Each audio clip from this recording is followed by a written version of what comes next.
Hai anak-anak Bu Guru kelas 5, salam sehat buat kita semuanya. Hari ini Bu Guru akan menjelaskan pelajaran PKN tema 1 dengan judul Nilai-nilai Pancasila dalam kehidupan sehari-hari. Materi sudah dibagi oleh Bapak Ibu Guru minggu lalu, dan Bu Guru sangat yakin bahwa anak-anak semua sudah membaca dengan baik.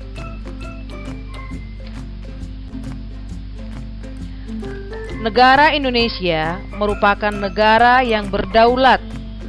Berdaulat artinya bahwa negara kita memiliki hak eksklusif untuk menguasai suatu wilayah pemerintahan, yaitu pemerintahan Indonesia dengan ideologi yang bernama Pancasila.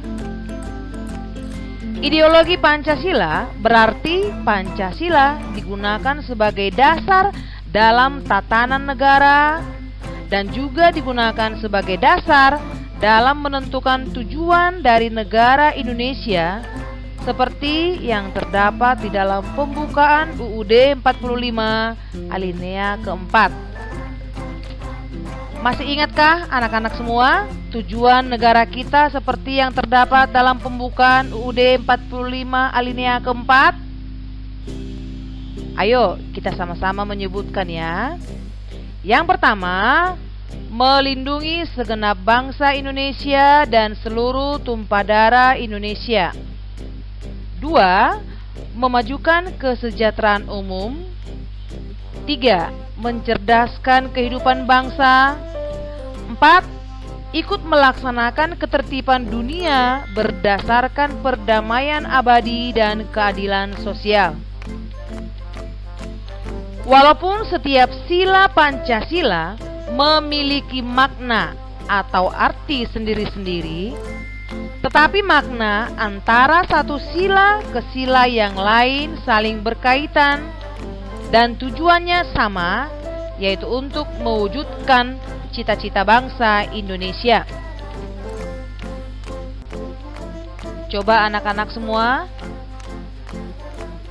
perhatikan gambar burung Garuda yang ada di tampilan di depanmu. Semua yang terdapat di dalam gambar burung Garuda memiliki arti bagi negara kita. Kedua sayap burung Garuda, di mana setiap sayap jika dihitung jumlahnya 17 itu menandakan tanggal kemerdekaan bangsa Indonesia. Bulu ekor ada 8, itu menandakan bulan kemerdekaan bangsa Indonesia. Jumlah bulu di bawah perisai itu di dua kaki ya. Perisai itu berjumlah 19 dan jumlah bulu pada leher itu berjumlah 45 yang jika digabung menandakan tahun kemerdekaan Indonesia. Pada bagian badan burung Garuda ada gambar perisai. Arti perisai di sini adalah sebagai pelindung negara Indonesia. Ada 5 buah gambar di dalam perisai. Gambar tersebut merupakan simbol dari Pancasila. Kita lihat simbol sila pertama yaitu bintang keemasan dengan latar belakang warna hitam. Simbol sila kedua itu rantai yang dijalin. Kemudian simbol sila ketiga pohon beringin. Simbol sila keempat kepala banteng, dan simbol sila kelima adalah padi dan kapas. Pertemuan kali ini yang akan kita bahas adalah sila pertama, simbol sila pertama, nilai-nilai yang terdapat dalam sila pertama, dan penerapan dalam kehidupan sehari-hari dari pengamalan sila pertama. Juga gambar simbol sila kedua, nilai-nilai yang terdapat dalam sila kedua, penerapannya dalam kehidupan sehari-hari. Ya. Untuk sila ketiga, keempat, dan kelima akan kita pelajari dalam pertemuan selanjutnya. Kemudian selain perisai, kita akan melihat, tetap kita mengamati gambar burung Garuda yang ada di depan kita ya. warna-warna yang terdapat dalam burung Garuda. Kita lihat ada beberapa warna. Yang pertama, warna merah pada perisai kiri atas dan kanan bawah itu mengandung arti kekayaan. Kekayaan bagi masyarakat Indonesia atau kekayaan bagi negara Indonesia. Yang kedua, warna kuning pada simbol bintang, rantai, padi dan kapas itu memiliki arti keluhuran dan kemegahan. Warna hijau pada pohon beringin itu memiliki arti kesuburan. Warna keemasan dari burung Garuda itu berarti kejayaan dan keagungan. Sedangkan warna hitam yang ada di kepala banteng dan juga latar dari bintang, itu sila pertama, itu melambangkan keabadian. Pada tengah perisai diberi garis hitam tebal membagi perisai menjadi dua bagian. Hal ini merupakan perwujudan dari garis khatulistiwa. Pita yang dicengkram oleh kedua kaki burung Garuda itu mencengkram semboyan bangsa Indonesia. Apa semboyan kita, anak-anak?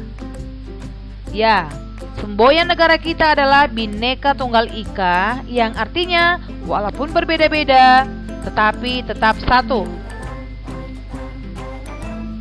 Di negara kita banyak perbedaan-perbedaan yang ada, baik itu perbedaan dari agama, perbedaan adat istiadat, perbedaan kebiasaan, perbedaan ras dan sebagainya.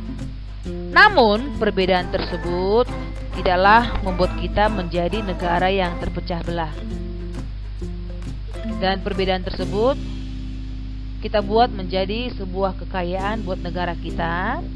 Kita berbeda, tetapi kita tetap bersatu dalam wadah Negara Kesatuan Republik Indonesia. Sama dengan isi Sumpah Pemuda ya. Sumpah Pemuda. Kami putra dan putri Indonesia mengaku bertanah air satu, tanah air Indonesia, berbangsa satu, bangsa Indonesia, berbahasa satu, bahasa Indonesia. Jadi perbedaan-perbedaan yang ada di Indonesia tetap menjadikan kita menjadi negara yang kuat dan satu di dalam wadah Negara Kesatuan Republik Indonesia. Nilai-nilai Pancasila terdiri dari 5 nilai dasar yang dilambangkan oleh setiap bagian perisai burung Garuda. Pada setiap lambang bagian perisai burung Garuda tidaklah dipilih secara acak, tetapi dipersiapkan berdasarkan makna yang sesuai pada Pancasila itu sendiri. Sejatinya, nilai-nilai Pancasila begitu baik, yaitu untuk menjaga persatuan dan kesatuan bangsa Indonesia. Di awal tadi sudah Ibu jelaskan tentang simbol dari sila pertama. Sila pertama yaitu ketuhanan yang Maha Esa dilambangkan dengan simbol bintang emas dengan perisai hitam. Semuanya memiliki arti ya anak-anak. Bintang emas diartikan sebagai cahaya kerohanian bagi setiap manusia.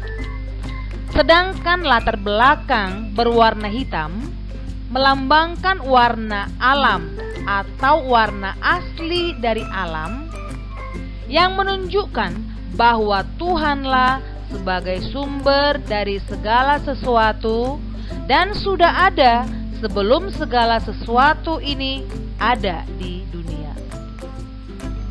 Oke anak-anak, kita lanjut ke poin berikut. Kalau tadi Ibu Guru sudah menjelaskan tentang simbol dari sila pertama, sekarang Ibu akan menjelaskan nilai-nilai apa saja sih yang terkandung di dalam sila pertama Pancasila itu. Di sini Ibu sudah membuat 5 nilai-nilai yang terkandung dalam sila pertama. Yuk sama-sama kita baca ya. Nilai pertama yaitu nilai bertakwa. Yang kedua, saling menghormati pemeluk agama lain. Yang ketiga, menjalin komunikasi yang baik antar umat beragama. Yang keempat, tidak memaksakan kehendak antar umat beragama. Yang kelima, tidak mencemooh atau mengejek kepercayaan orang lain. Nah, kalau ini nilai-nilai yang terkandung, sekarang kita masuk ke penerapan. Penerapan artinya pelaksanaan dari nilai-nilai yang tadi kita pelajari. Kalau ini nilai-nilainya, sekarang yang kita bahas adalah penerapannya atau pelaksanaan dari nilai-nilai 5 nilai tadi dalam kehidupan sehari-hari. Kita lihat ya. Penerapan yang pertama, mempercayai keberadaan Tuhan. Kita percaya bahwa Tuhan itu ada. Salah satu cara kita mempercayai keberadaan Tuhan yaitu dengan cara bertakwa. Bertakwa artinya menuruti perintahnya dan menjauhi larangannya. Nya di sini adalah Tuhan. Kita menuruti segala perintah Tuhan dan menjauhi segala larangan Tuhan. Coba kita lihat di gambar. Ini gambar orang sedang berdoa. Berdoa kepada Tuhan. Mengucapkan puji dan syukur kepada Tuhan. Dari gambar ini juga sudah mewakili bahwa kita mempercayai keberadaan Tuhan. Di gambar berikut kita dapat melihat juga tentang keberadaan Tuhan tadi. Di sini saudara kita yang beragama Buddha juga dengan khusyuk berdoa. Mereka mengucapkan syukur kepada Tuhan bahwa mereka boleh diberi kehidupan yang baik dalam kehidupannya sehari-hari. Poin kedua, penerapan tadi yaitu saling menghormati antar umat beragama. Artinya menghormati kebebasan dalam menjalankan ibadah sesuai dengan kepercayaan masing-masing. Di sini coba kita lihat gambar. Mereka saling menghormati walaupun mereka berbeda agama. Di sini ada gambar pemimpin agama Buddha dan juga ada gambar saudara kita yang beragama Muslim. Walaupun mereka berbeda agama, tetapi mereka saling menghormati, mereka saling membantu, dan mereka tetap menjalin komunikasi yang baik di dalam kehidupan sehari-hari. Ini gambar lintas antar agama. Di sini semua agama ada ya. Ada Protestan, ada Katolik, ada Hindu, pemuka agama Buddha, dan pemuka agama Islam. Mereka berkumpul, mereka membicarakan bersama-sama bagaimana cara untuk menjaga kerukunan agama yang ada di Indonesia. Penerapan lain dalam kehidupan sehari-hari yaitu memiliki sikap toleransi antar umat beragama. Toleransi atau toleran berasal dari bahasa Latin yang artinya tolerare, yang berarti sabar dan menahan diri. Jadi, toleransi berarti suatu sikap saling menghormati dan menghargai antar kelompok atau antar individu, baik dalam masyarakat atau dalam lingkup lainnya. Atau dengan kata lain, toleransi itu berarti membiarkan orang lain berbuat baik. Membiarkan orang lain berbuat baik. Misalnya nih dalam kehidupan sehari-hari, jika sudah maghrib, saudara kita yang beragama Islam mau menjalankan ibadahnya, maka kita yang berbeda keyakinan harus menghormati mereka. Bagaimana caranya? Kita mengecilkan volume TV atau musik yang kita pasang di rumah, atau suara kita di volumenya dikecilkan sehingga tidak mengganggu saudara kita yang lain untuk beribadah. Itu contoh sederhana. Itu artinya membiarkan orang lain berbuat baik, gitu ya. Kita lihat lagi contoh sikap toleransi beragama. Yang pertama, Kita tidak boleh memaksakan orang lain untuk menganut agama kita. Seperti yang kita ketahui, ada 6 agama yang sah yang disahkan oleh negara kita. Dan setiap agama memiliki keunikan masing-masing. Tetapi walaupun cara kita beribadah berbeda, tetapi tujuan kita sama. Semua agama mengajarkan hal yang baik terhadap penganut agama tersebut. Yang kedua, tidak mencela atau menghina agama lain dengan alasan apapun. Yang ketiga, tidak melarang atau mengganggu umat agama lain untuk beribadah sesuai agama dan kepercayaan masing-masing. Tadi berhubungan dengan toleransi ya, atau membiarkan orang lain berbuat baik dalam kehidupannya. Coba kita perhatikan kembali anak-anak, gambar-gambar yang ada di depan kita ini. Ini gambar-gambar ini juga contoh toleransi yang ada dalam kehidupan sehari-hari. Di sini di gambar pertama itu saudara kita yang muslim dengan suster dari agama Katolik ya, agama Islam dengan agama Katolik. Walaupun mereka berbeda agama, tapi mereka tetap bersatu, mereka tetap menjalin komunikasi yang baik, mereka tetap saling menghormati, mereka tetap saling menghargai di dalam kehidupan sehari-hari.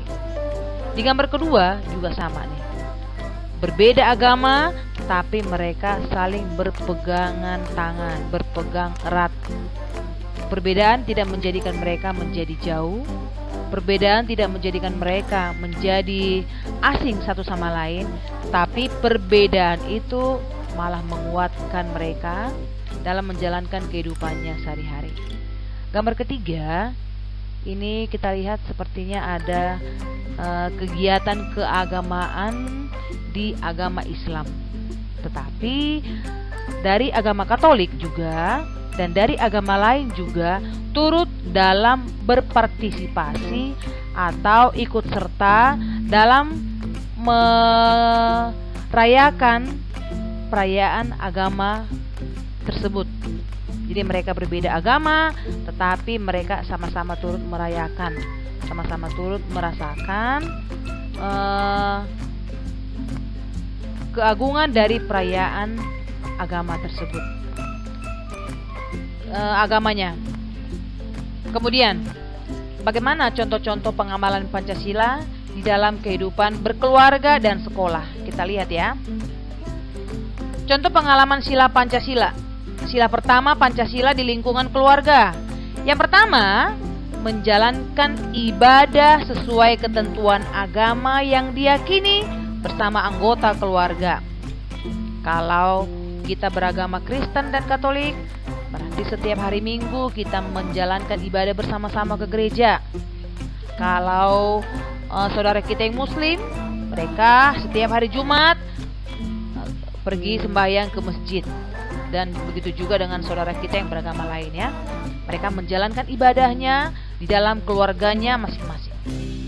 Kemudian contoh kedua, menghormati pilihan agama-agama keluarga lain jika ada berbeda agama atau kepercayaan.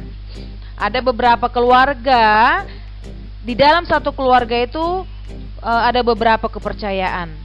Dalam keluarga besarnya misalnya, satu keluarga ada yang beragama Kristen, tapi ada juga yang beragama Hindu, ada lagi keluarga lain beragama Buddha, tapi perbedaan yang ada di dalam keluarga tersebut tidak menghalangi mereka untuk tetap menjalin silaturahmi.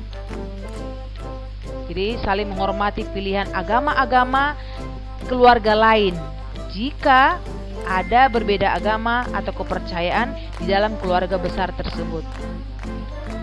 Kemudian contoh pengamalan sila pertama Pancasila di lingkungan sekolah. Apa saja contohnya ya? Yang pertama, tidak pilih-pilih teman berdasarkan agama. Di sekolah selalu ditekankan bahwa semua warga sekolah adalah satu keluarga. Apapun agamanya, kita tetap satu keluarga. Yang kedua, berbuat baik kepada teman, menghargai agama dan kepercayaan teman, tidak memaksakan agama diri sendiri kepada mereka. Yang ketiga, tidak mengganggu ibadah yang dilakukan oleh teman. Oke, itu tentang nilai-nilai Pancasila sila pertama, penerapannya dalam kehidupan sehari-hari, contoh pengamalan di keluarga dan pengamalan di lingkungan sekolah. Kita masuk ke sila kedua, yaitu kemanusiaan yang adil dan beradab. Itu merupakan sila kedua Pancasila. Makna dari sila kedua ini adalah kita sebagai bangsa Indonesia harus menghargai satu sama lain. Manusia yang adil dan beradab artinya bahwa kita sebagai manusia merupakan ciptaan Tuhan yang memiliki derajat paling tinggi dibandingkan dengan ciptaan Tuhan yang lainnya. Karena itu, kita harus mewujudkan sikap adil dan beradab seperti menghargai, menghormati, mencintai satu sama lainnya. Rantai yang disusun atas gelang-gelang kecil merupakan lambang sila kedua Pancasila. Hal itu menandakan hubungan manusia yang satu dengan yang lain harus saling. Rantai yang terdapat pada sila kedua ini terdiri dari mata rantai yang berbentuk segi empat dan mata rantai yang berbentuk lingkaran, di mana antara segi empat dan lingkaran tadi saling terkait membentuk lingkaran. Mata rantai segi empat melambangkan laki-laki dan lingkaran melambangkan perempuan. Maka dari itu diharapkan dalam kehidupan sehari-hari baik laki-laki ataupun perempuan bersama-sama bekerja sama untuk mewujudkan kehidupan yang lebih baik di dalam kehidupannya. Jadi di dalam pekerjaan tidak ada lagi perbedaan gender. Oh, ini pekerjaan laki-laki. Oh, ini pekerjaan perempuan. Tidak bisa. Seperti anak-anak ibu guru kelas 5, menyapu, membantu orang tua, menyapu rumah, tidak harus itu pekerjaan perempuan. Kalian yang laki-laki pun boleh menyapu rumah kalau memang kamu melihat rumahmu kotor. Atau misalnya menyapu halaman, membuang sampah. Oh, itu laki-laki. Tidak. Mau perempuan pun, kalau kamu melihat banyak sampah di tong sampahmu di dapur, bolehlah kamu buang langsung ke tempat sampah. Atau memasak. Oh, itu kan pekerjaan perempuan, Bu, memasak. Tidak, sayang. Laki-laki pun boleh. Laki-laki pun diharuskan bisa memasak. Lah, kalau misalnya orang tuamu tidak di rumah, masa kamu harus menunggu kakakmu atau adikmu yang perempuan untuk memasak? Kamu pun boleh memasak. Nyuci piring pun seperti itu. Itu kan pekerjaan anak perempuan, Bu. Tidak, sayang. Apapun pekerjaan di rumah, contoh kecil saja pekerjaan di rumah, janganlah kamu membagi. Oh, ini pekerjaan laki-laki, ini pekerjaan perempuan. Apapun boleh dikerjakan kalau itu bisa membuat lingkungan keluarga kita saling berpartisipasi untuk mewujudkan keluarga yang baik. Itu contoh nyata ya, sayang. Itu di lingkungan keluarga. Kalau di lingkungan sekolah bagaimana? Sama kan? Di sekolah juga dibuat piket, dibagi piket oleh gurunya, dicampur anak laki-laki atau perempuan. Itu tanggung jawab bersama. Mau kamu laki-laki, mau kamu perempuan, jika dalam satu tim piket, semua tetap sama-sama memperhatikan kebersihan sekolah, terutama kebersihan kelas. Itu ya. Kemudian nilai-nilai apa sih yang terkandung dalam sila kedua Pancasila?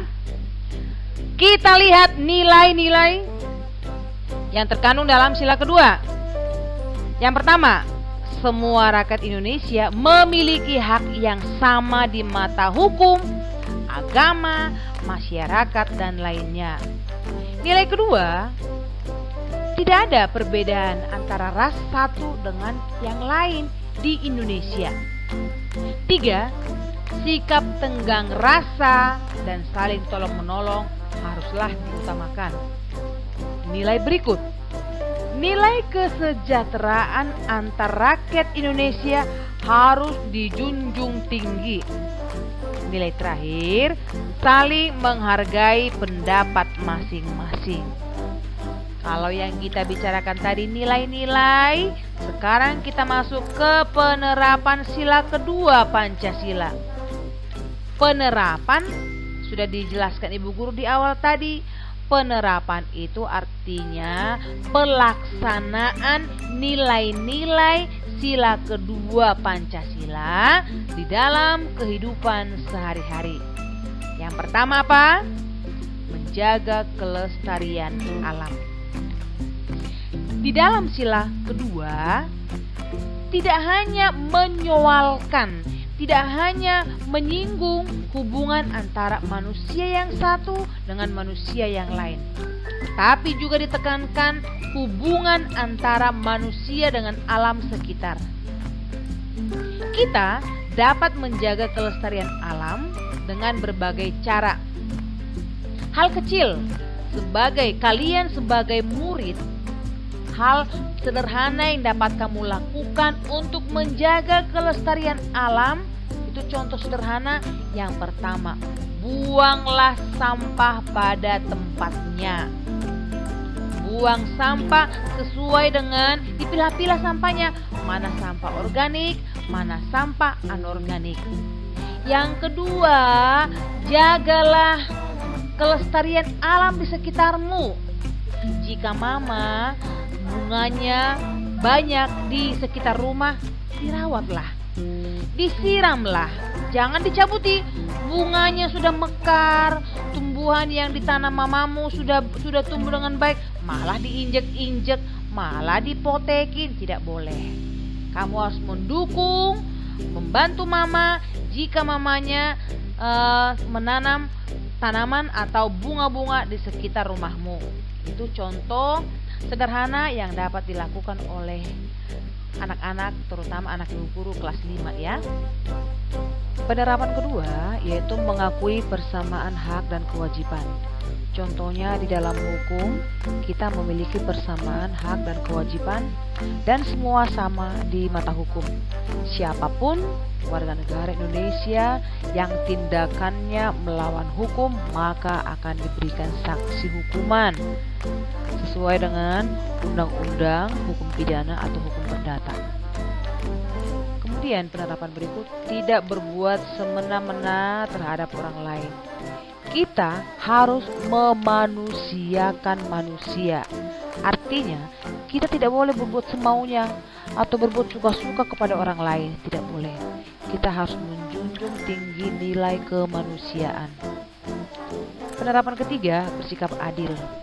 Adil dalam tindakan moral. Misalnya, saat menyelesaikan suatu masalah, kita harus melihat atau kita harus berfokus kepada kebenaran.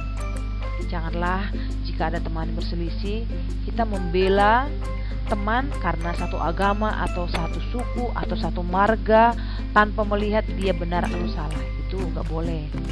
Siapapun yang berselisih, jika kita ingin menyelesaikan sebuah permasalahan dari teman yang berselisih, kita harus melihat dan fokus kepada kebenarannya tanpa melihat teman kita itu satu suku atau satu ras dengan kita.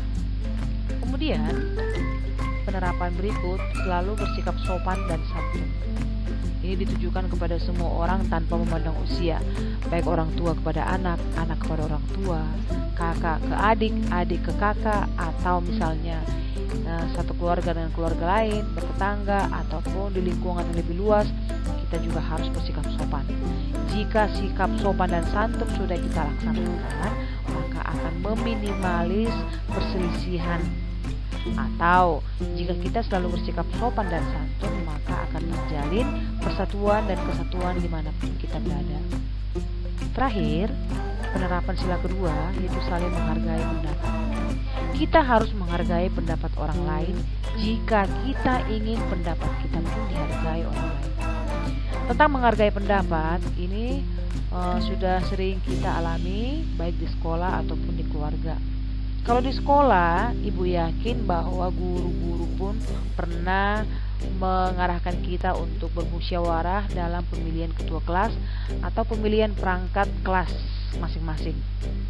Pasti kita di situ musyawarah kan? Kita memberikan pendapat, kita menghargai pendapat. Dalam memberikan pendapat, kita tidak boleh ngotot atau memaksakan pendapat kita kepada orang lain. Kita harus belajar menerima pendapat orang lain jika pendapat orang lain tersebut lebih baik bagi kebaikan semuanya. Jadi intinya kita harus menghargai orang lain, kita harus berani juga mengomongkan pendapat walaupun pendapat kita tidak diterapkan di dalam satu ruang lingkup musyawarah. Dan pendapat apapun yang kita berikan, pendapat apapun yang kita terima harus kita laksanakan dalam bentuk tanggung jawab yang lebih baik. Demikianlah anak-anak kelas 5 penjelasan dari Ibu Guru. Semoga penjelasan Ibu Guru akan materi kita tema 1 ini bermanfaat buat anak-anak Ibu Guru semua. Dan ingatlah anak-anak bahwa di pelajaran PKN pengetahuan tanpa perbuatan adalah 0. Di dalam PKN, Ibu juga berharap dan Ibu percaya bahwa anak-anak Ibu Guru semua selain membaca buku, selain memahami materi yang Ibu jelaskan, juga menerapkan dalam kehidupan kita sehari-hari. Kita tetap semangat, kita tetap menjaga kesehatan, stay at home, Tuhan Yesus memberkati.